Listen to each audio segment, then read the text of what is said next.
Hello नमस्कार दोस्तों, मेरा नाम है कपिल और स्वागत है आप सभी का फॉर आपकी सक्सेस में। फ्रेंड्स, इस वीडियो में अभी हम लोग भारतीय इतिहास के टॉप 30 क्वेश्चन को देखने वाले हैं, जो कि आपके आने वाले हर एक एग्जाम के लिए काफ़ी महत्वपूर्ण होंगे। तो इसलिए आप इस वीडियो को अंत तक जरूर देखिएगा और इन्हें याद कर लीजिएगा, ठीक है। आप इस वीडियो का फ्री PDF फाइल भी डाउनलोड कर सकते हैं, जिसका लिंक इस वीडियो के डिस्क्रिप्शन बॉक्स में दिया हुआ है, या तो फिर आप मेरा टेलीग्राम ग्रुप ज्वाइन करके वहां से भी फ्री में आसानी से इसका PDF फाइल डाउनलोड कर सकते हैं। टेलीग्राम ग्रुप ज्वाइन करने का लिंक भी इसी वीडियो के डिस्क्रिप्शन बॉक्स में दिया हुआ है। ओके, तो चलिए अब क्वेश्चन की ओर बढ़ते हैं। और पहला क्वेश्चन है, सबसे पुरानी स्मृति कौन सी है? तो सबसे पुरानी स्मृति मनु स्मृति है। मनु स्मृति के लेखक कौन है? मनु है। अगला प्रश्न है, सिंधु घाटी सभ्यता किस युग की सभ्यता थी? तो सिंधु घाटी सभ्यता जो थी वह कांस्य युग की सभ्यता थी। अगला प्रश्न है, पाकिस्तान में सिंधु नदी को किस उर्दू नाम से संबोधित किया जाता है?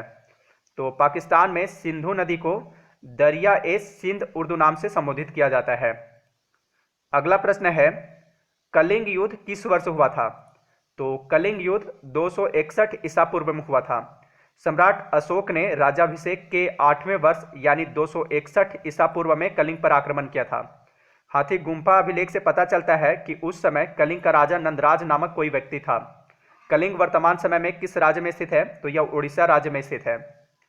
अगला प्रश्न है, चरक संहिता चिकित्सा की किस शाखा से संबंधित है? तो चरक संहिता जिसकी रचना की है चरक ने, इस पुस्तक का संबंध आयुर्वेद से है, ठीक है। चरक संहिता चिकित्सा की किस शाखा से संबंधित है? आयुर्वेद से संबंधित है।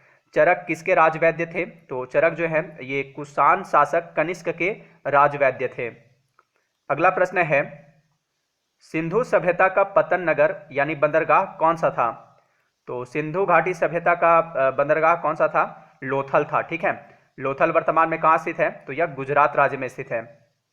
अगला प्रश्न है, पुराणों में सबसे प्राचीन एवं प्रामाणिक पुराण कौन सा है? तो वह है मत्स्य पुराण। पुराणों में सबसे प्राचीन एवं प्रामाणिक पुराण मत्स्य पुराण है। कुल पुराणों की संख्या कितनी है? 18 है, यानी कुल 18 पुराण है, ठीक है। अगला प्रश्न है, ऋग्वेद का कौन सा मंडल सोम देवता को समर्पित है? तो इसका आंसर है 9वां मंडल। देखिए, ऋग्वेद में कुल 10 मंडल हैं, जिनमें 9वां मंडल जो है वह सोम देवता को समर्पित है। अगला प्रश्न है, किस वेद में बलि सूत्रों का उल्लेख किया गया है? तो बलि सूत्रों का उल्लेख अजुर्वेद में किया गया है। ऋग्वेद जो है यह प्रारंभिक आर्यों के विस्तार से संबंधित है। सामवेद यह संगीत से संबंधित है। सामवेद को भारतीय संगीत का जनक कहा जाता है। अथर्ववेद यह जादू टोना अंधविश्वास वशीकरण इत्यादि से संबंधित है। अगला प्रश्न है, महमूद गजनवी के सभी आक्रमण में सर्वाधिक महत्वपूर्ण आक्रमण कौन सा था? तो वह था सोमनाथ मंदिर पर आक्रमण, जो कि 1025 से 1026 ईस्वी के बीच आक्रमण किया था।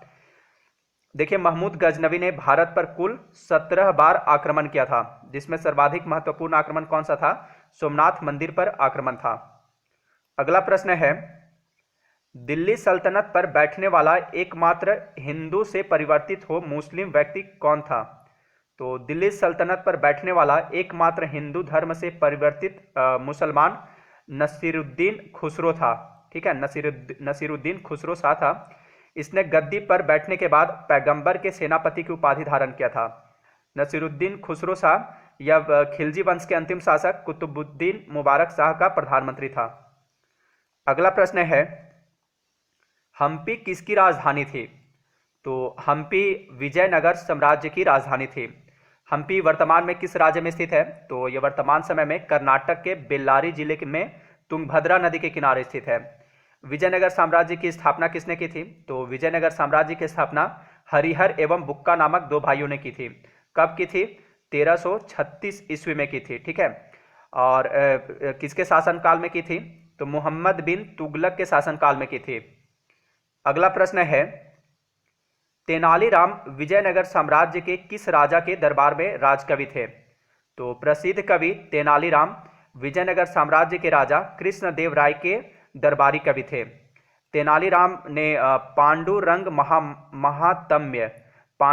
महात्म्य की रचना की थी, जिसकी गणना 5 महाकाव्यों में की जाती है।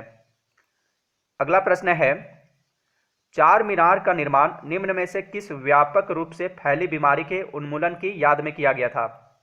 तो देखिए चार मीनार जो कि कहाँ पर है चार मीनार, तो यह हैदराबाद में स्थित है। तो इसका निर्माण चार मीनार का निर्माण प्लेग जैसी बीमारी के उन्मूलन की याद में किया गया था। चार मीनार का निर्माण किसने करवाया था? तो चार मीनार का निर्माण कुली कुतुब शाह ने करवाया था और ये कहाँ स्थित है? हैदराबाद में है।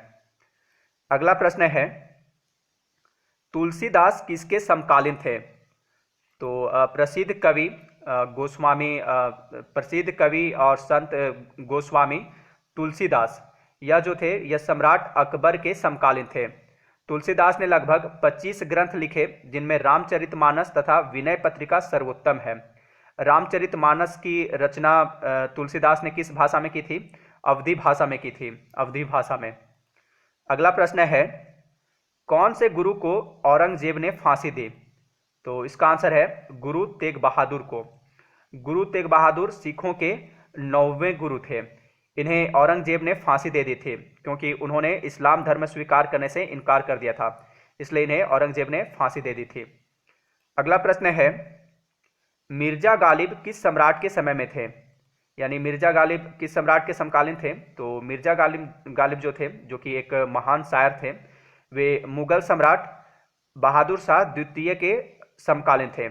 बहादुर शाह द्वितीय को बहादुर शाह जफर के नाम से भी जाना जाता है। मुगल वंश का अंतिम शासक कौन था? तो वह था बहादुर शाह द्वितीय। अगला प्रश्न है, भारत के प्रसिद्ध मयूर सिंहासन को कौन लूट कर ले गया था? तो भारत के प्रसिद्ध मयूर सिंहासन या तख्ते हाउस जिसे शाहजहां ने बनवाया था, इसको नादिर शाह, सॉरी यहाँ पे आदिल शाह है, ठीक है, नादिर शाह आंसर होगा। नादिर शाह ने लूट कर ले गया था, ठीक है, आप इसे याद रखिएगा, मैं पीडीएफ में इसे सुधार दूंगा। नादिर शाह, ठीक है, भारत के प्रसिद्ध मयूर सिंहासन को नादिर शाह ने लूट कर ले गया था। मयूर सिंहासन पर बैठने वाला अंतिम मुगल शासक कौन था? तो वह था मोहम्मद शाह, ठीक है, मोहम्मद शाह को रंगीला बादशाह भी कहा जाता था। इसी के समय में ईरान के सम्राट नादिर शाह ने 1739 ईस्वी में दिल्ली पर आक्रमण किया था और मयूर सिंहासन लूटकर ले गया था।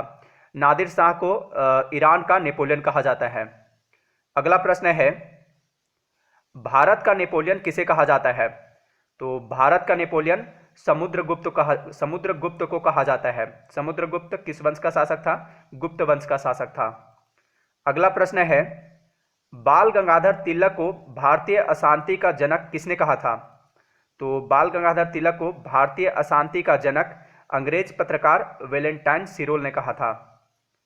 अगला प्रश्न है, सर्वप्रथम किसने 1857 के विद्रोह को भारत का प्रथम स्वतंत्रता संग्राम कहा?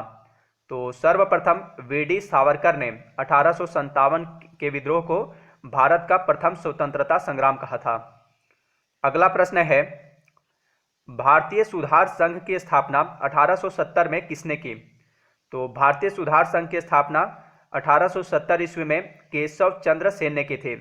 केशव चंद्र सेन के प्रयास से ही 1872 ईस्वी में बाल विवाह निषेध अधिनियम पारित हुआ था। केशव चंद्र सेन ने वाम बोधनी एवं इंडियन मिरर नामक पत्रिका का प्रकाशन किया था।